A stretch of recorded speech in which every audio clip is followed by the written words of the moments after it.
નમસ્કાર, સુપર સિક્સમાં આપ સૌનું સ્વાગત છે। હું છું જયેશ। સુપર સિક્સમાં આજે સૌથી પહેલા કરીશું વાત હરણી હોનારતની કે જ્યાં 6 આરોપી ઝડપાયા છે, પણ ઘટનાના મુખ્ય આરોપીઓ આખરે ક્યાં છે જાણીશું કે લાયસન્સ વગર ક્યાં ક્યાં થઈ રહ્યું હતું વોટિંગ, અને એ પણ નિહાળીશું કે રામલલાની પ્રતિષ્ઠા પહેલા સજ્જ અયોધ્યાની કેવી છે અદ્ભુત ઝાંખી। પણ આજે સૌથી પહેલા વાત કરીશું હરણી તળાવ દુર્ઘટનાની કે જ્યાં કેટલાક અપરાધીઓ ઝડપાયા છે, પણ સાથે જ એ આક્ષેપ થઈ રહ્યો છે કે નાની માછલીઓને પકડીને મોટા માથાઓને બચાવવાનો પ્રયત્ન કરાઈ રહ્યો છે।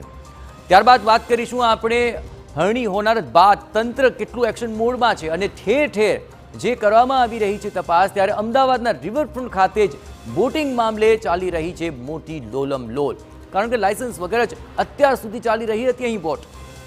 અયોધ્યાની વાત કરીશું કે જ્યાં પ્રાણ પ્રતિષ્ઠાનો અવસર નજીક છે અને સમગ્ર દેશ પર પ્રભુ રામનો રંગ છે।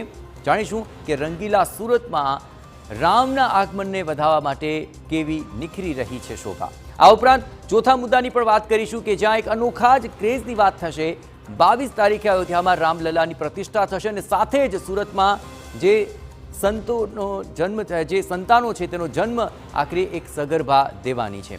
અને આજે પાંચમા મુદ્દાની વાત કરીશું કે જેમાં રામનગરી અયોધ્યામાં રામલલાની પ્રતિષ્ઠાને હવે ગણતરીના જ કલાકો બાકી છે, ત્યારે ફૂલોથી સજી રહી છે સંપૂર્ણ અયોધ્યા નગરી અને મોટી સંખ્યામાં અયોધ્યા પહોંચી રહ્યા છે ઉપહાર।